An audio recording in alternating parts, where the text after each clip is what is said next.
Custom eyes एक fraud है, custom eyes एक स्कैम है। कस्टम आईज एक्चुअली एक पुराने ट्रीटमेंट को नया नाम देके बेचा जा रहा है।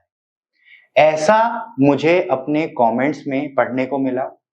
कुछ पेशेंट्स ने मुझे ये क्वेरी रेज करी, डाउट के साथ मुझे पूछा कि क्या ये सच है।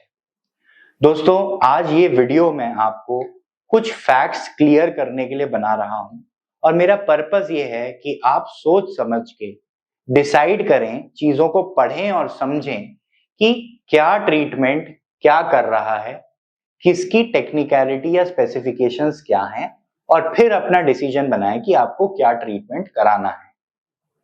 मेरा पर्पस किसी पर्टिकुलर पर्सन को या किसी पर्टिकुलर ट्रीटमेंट को खराब दिखाने का नहीं है, पर मैं ये जो ट्रीटमेंट मैं खुद कर रहा हूं और जिस ट्रीटमेंट के बेनिफिट्स या लिमिटेशंस, एडवांटेजेस या कमियों को मैं अच्छे से बखूबी जानता हूं, उसके बारे में मुझे कोई ये कहे कि इंटरनेट पे हमने देखा कि ये बात बोली गई और वो उसे सच मान ले, ये मुझे सही नहीं लगता।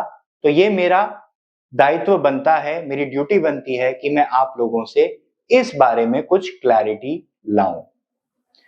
सबसे पहले हम लोग डिस्कस करते हैं कि कस्टम आईज क्या प्रोसीजर है।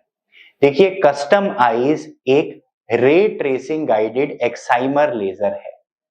मेरे पिछले वीडियोस में अगर आपने देखा होगा तो आपको समझ में आएगा कि फ्लैपलेस कस्टम आईज क्या होता है, फ्लैप वाला कस्टम आईज क्या होता है, क्या है ये डिफरेंट ट्रीटमेंट्स।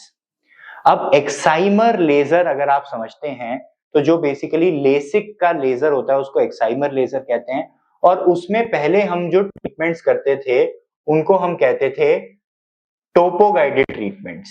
इनको भी कस्टमाइज्ड ही बोला जाता था। टोपो गाइडेड ट्रीटमेंट्स का मतलब होता था कि हम आंख की जो हमारी आगे की पुतली है, इस पुतली के अंदर की एबनॉर्मेलिटीज को करेक्ट कर पाते थे। तो अगर हम आंख को देखें तो ये जो आंख के आगे का हिस्सा है, इसकी शेप की जो इरेगुलरिटीज हैं उनको स्मूदन या पॉलिश कर देते थे, जिसको हम बोलते थे टोपो गाइडेड ट्रीटमेंट। इसमें दो ट्रीटमेंट्स पॉपुलर हुआ करते थे, एक था कॉन्टूरा और दूसरा था स्मार्ट लेसिक। अब इन्हीं ट्रीटमेंट्स से कस्टमाइजेशन और फर्दर इंप्रूव हुई, और इंप्रूव कैसे हुई कि अब हमने ना सिर्फ आगे की सरफेस का डेटा लेना शुरू करा, बल्कि हमने आंख के पूरे विजुअल पाथ का, यानी कि लाइट जब आंख में आती है, यहाँ टकराती है, यहाँ से लेंस पे जाती है, लेंस से लेंस के पीछे की सरफेस पे जाती है और फिर पर्दे तक ट्रैवल करती है, इस पूरे पाथवे के एबनॉर्मेलिटीज को एनालाइज करना शुरू करा और उसको ट्रीट करने की ऑप्शन हमारे पास अब है। उसको हम कहते हैं रे ट्रेसिंग गाइडेड ट्रीटमेंट। अब रे ट्रेसिंग गाइडेड ट्रीटमेंट्स कॉन्टूरा की मशीन पे अगर हम करें, यानी कि वेवलाइट मशीन पे करें, तो उसका ट्रेड नेम है इनोवाइज, और अगर हम स्मार्ट लेसिक की मशीन पे करें तो उसका जो ट्रेड नेम है वो है कस्टम आईज। अब दोस्तों, आप पहले पुराने वीडियोस में जाके देख सकते हैं कि जब कॉन्टूरा और स्मार्ट लेसिक की बात होती थी आज से करीब 2.5-3 साल पहले, तब भी मैंने इसको कंपेयर करते हुए वीडियोस बना रखी हैं।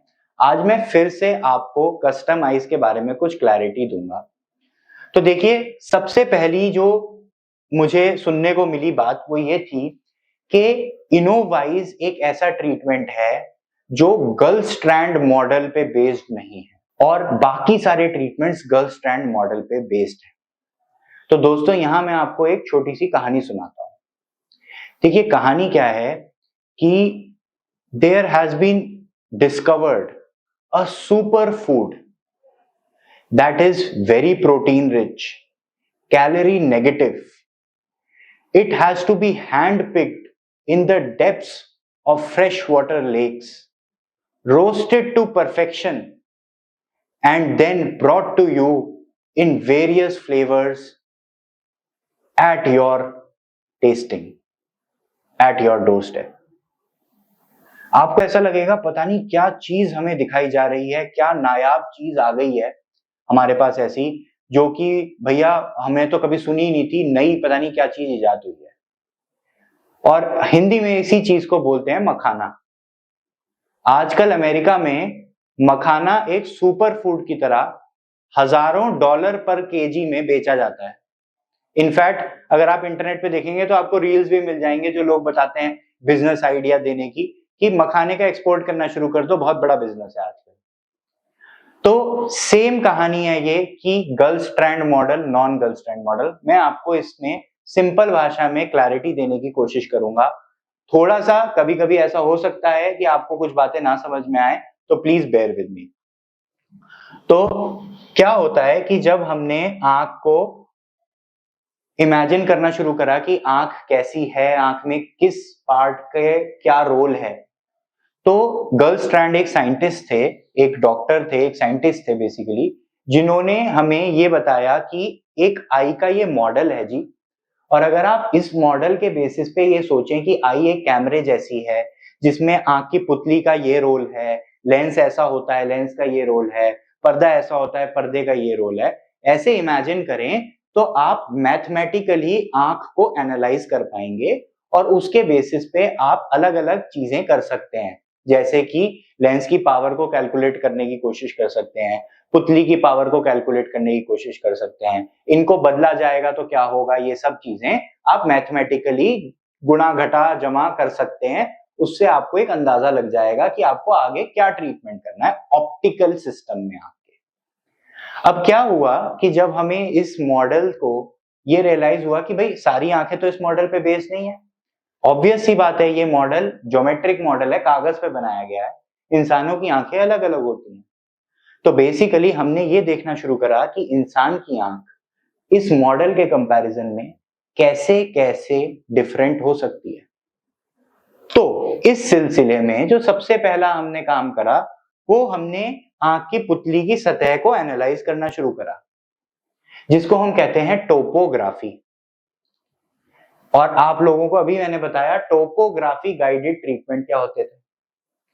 तो जब हमें यह पता चला कि गर्ल स्ट्रैंड की जो मॉडल थी उसके तुलना में लोगों की पुतलियां कैसे कैसे डिफरेंट होती हैं, तो हमें बहुत सारी चीजें पता चली और उन चीजों को, उन कमियों को सुधारने का जो तरीका था वो टोपोग्राफी गाइडेड ट्रीटमेंट हो गया। अब टोपोग्राफी के अलावा एक और ट्रीटमेंट होता है टोमोग्राफी गाइडेड ट्रीटमेंट। टोमोग्राफी में क्या होता है, टोपोग्राफी तो सिर्फ आगे की फोटो हो गई, टोमोग्राफी एक सीटी स्कैन जैसा हो गया जो आंख के लेंस तक के हिस्से को ट्रीट कर सकता है। यानी कि बाकी सब छोड़ दो, सिर्फ इतने हिस्से को आप इमेज कर सकते हो आंख के। तो ये हो गया टोमोग्राफी गाइडेंस। फिर अगर आप यही चीज को आगे से लेके पीछे तक पूरे डेटा को एनालाइज करो, यहां से लेके पर्दे तक के सारे डेटा को एनालाइज करो, तो ये हो गई एबरोमेट्री या बायोमेट्री, डिपेंडिंग कि आप इसमें क्या क्या डेटा कलेक्ट कर ले रहे हो। जब आपने एक आंख को एनालाइज करा तो आपको यह पता चला कि इस आंख में इसका लेंस थोड़ा सा इधर खिसका हुआ है, इसकी पुतली थोड़ी सी टेढ़ी है, इसमें थोड़ी सी इरेगुलरिटीज हैं, इसके लेंस में थोड़ी सी इरेगुलरिटीज हैं, इसका पर्दा सीधा नहीं है, थोड़ा टेढ़ा है। तो ये जो सीधा है नहीं है, टेढ़ा है, ये चीज का असेसमेंट आपने किसी बेंचमार्क से किया, कोई बेस लेके किया कि भाई जैसे साइंस में हम कहते हैं कि my baseline is this and this detail or this parameter is deviating from the baseline to this extent। तो ये सारी जो एबनॉर्मेलिटीज आपने एनालाइज करी, ये एबनॉर्मेलिटीज एबनॉर्मल हैं ही इसलिए कि ये जो बेसिक मॉडल, आइडियल मॉडल होना चाहिए, उस पे कॉरेस्पॉन्ड नहीं करती। अब आप इसी चीज को ये कहो कि अब हम आपका जो ट्रीटमेंट प्लान करेंगे, उस ट्रीटमेंट को हम ऐसे प्लान करेंगे कि आपकी ये सारी एबनॉर्मेलिटीज ठीक हो जाए। तो हम जो ट्रीटमेंट की प्लानिंग कर रहे हैं वो आपकी इंडिविजुअल आंख के ये सारे एबनॉर्मेलिटीज को देखते हुए कर रहे हैं, ना कि किसी मॉडल आई को लेके कर रहे हैं। बहुत अच्छी बात है। इस ट्रीटमेंट को प्लान करने के लिए आप जो डेटा ले रहे हैं, जो डेटा का एनालिसिस कर रहे हैं, वो डेटा का एक्विजिशन यानी कि डायग्नोस्टिक कैप्चर करने के लिए आपने क्या किया, आपने रे ट्रेसिंग गाइडेड एब्रोमेट्री करी, यानी कि आपने आंख के आगे से लेके पीछे तक का एनालिसिस किया। अब हम बात करते हैं कि इनोवाइज में क्या डेटा कैप्चर होता है। तो इनोवाइज के अंदर जो डेटा कैप्चर होता है वो दो चीजें होती हैं, एक टोमोग्राफिक डेटा होता है प्लस एक एब्रोमेट्री डेटा होता है,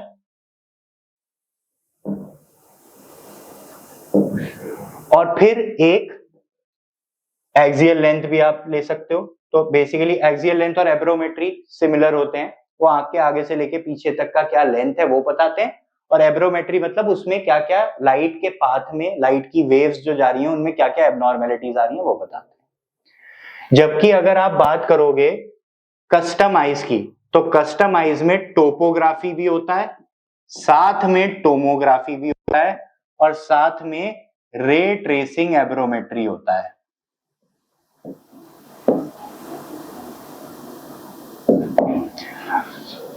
अब हम बात करते हैं कि इसमें कितने डेटा पॉइंट्स एनालाइज होते हैं। तो ये कस्टम आईज है, कस्टम आईज में टोटल मिला के ये सारी डेटा जो कैप्चर होती है, इससे आंख के आगे से लेके पीछे तक का डेटा आ गया, उसके बाद मशीन ने एल्गोरिदम रन किया, ट्रीटमेंट पैटर्न बनाया, वो ट्रीटमेंट पैटर्न 1,50,000 से ज्यादा डेटा पॉइंट्स को एनालाइज करके बनाया जाता है, जो कि आज की तारीख में हाईएस्ट रेजोल्यूशन ऑफ डेटा है। जबकि आप देख सकते हैं इनोवाइज में सर्च करके, मैं एग्जैक्टली नहीं जानता बट ये डेफिनेटली 60,000 पॉइंट से कम डेटा लेता है। तो अगर हम कंपेयर करें तो दोस्तों आप इसको ऐसे इमेजिन कर सकते हैं कि एक तरफ मेरे पास एक ड्राइंग है जिसमें मुझे डॉट्स को कनेक्ट करना है, और मेरे पास 1500 डॉट्स है, और कंपैरिजन में मेरे पास एक ड्राइंग है जिसमें मुझे डॉट्स को कनेक्ट करके कुछ बनाना है और मेरे पास 600 पॉइंट्स हैं। आप दोनों को कंपेयर करके देख सकते हैं कि रेजोल्यूशन कौन से में बेटर है। तो ऑब्वियसली जब हम इतना सारा डेटा कैप्चर कर रहे हैं तो कस्टम आईज के डेटा का क्वालिटी ही मच बेटर है compare to any other modality. अब बात आती है, काफी ज्यादा लोग ये बोलते हैं कि इसमें जी एक आई अवतार बनेगा। वो आई अवतार क्या है?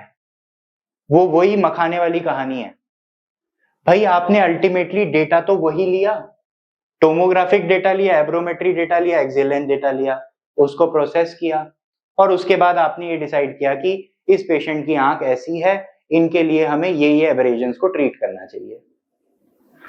यहां आपने 3 गुना ज्यादा डेटा लिया, साथ में जो आई की सबसे इंपॉर्टेंट रिफ्रैक्टिंग सरफेस होती है, सबसे ज्यादा हमारा जो आंख का लाइट को फोकस करने का पावर होता है, वो जिस सरफेस पे होता है वो हमारी कॉर्निया की सरफेस होती है, आंख की आगे की हिस्सा, जो टोपोग्राफी कैप्चर करती है, जिसका डेटा हम इनोवाइज में नहीं कैप्चर करते हैं, जो कि इनफैक्ट बहुत ज्यादा इंपॉर्टेंट है।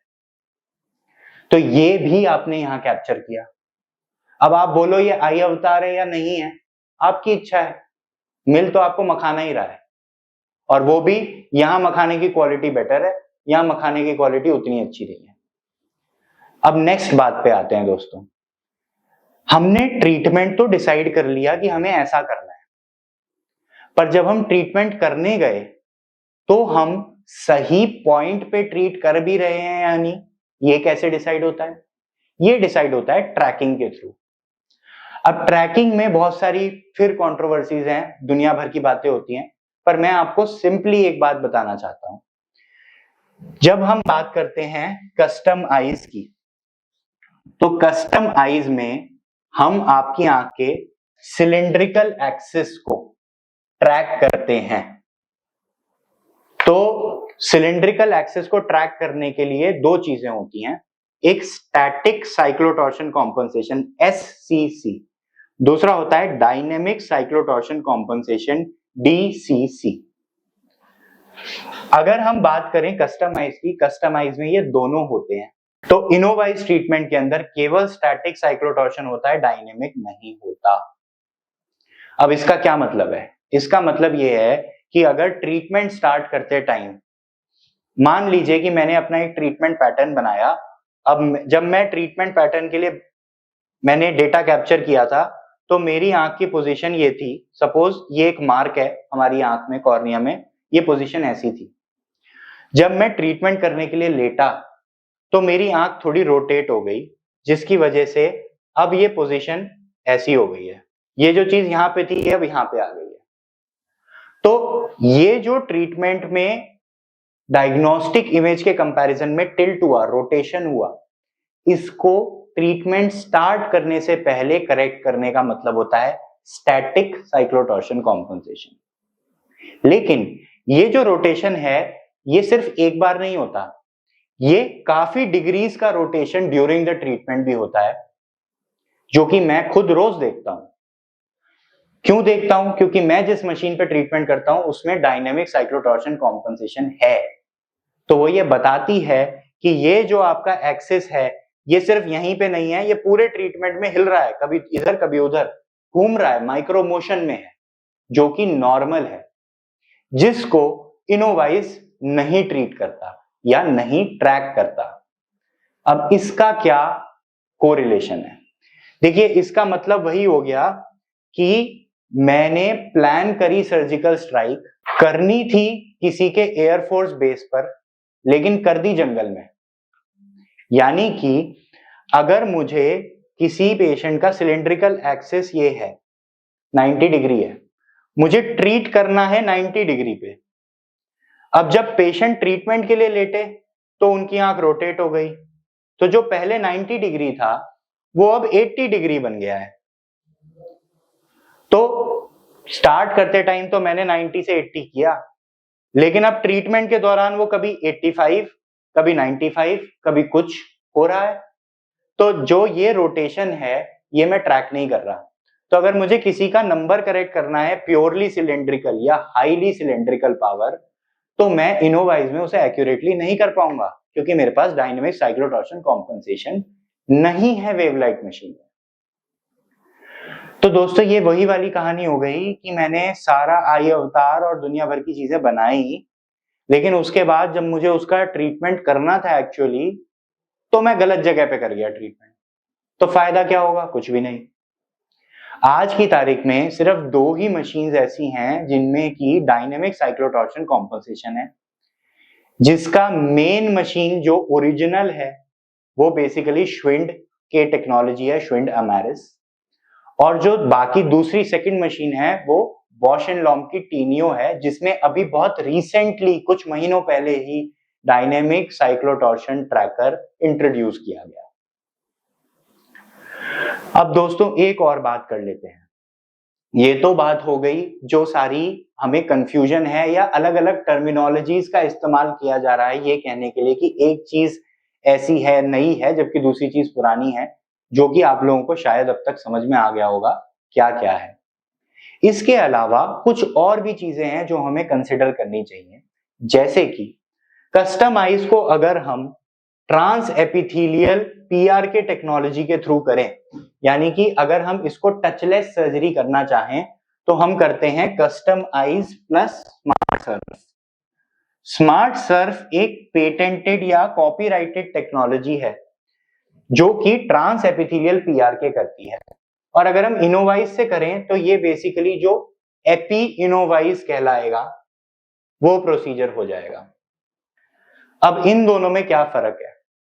देखिए, smart surface smart pulse technology का इस्तेमाल करता है, और ये टेक्नोलॉजी बेसिकली क्या है?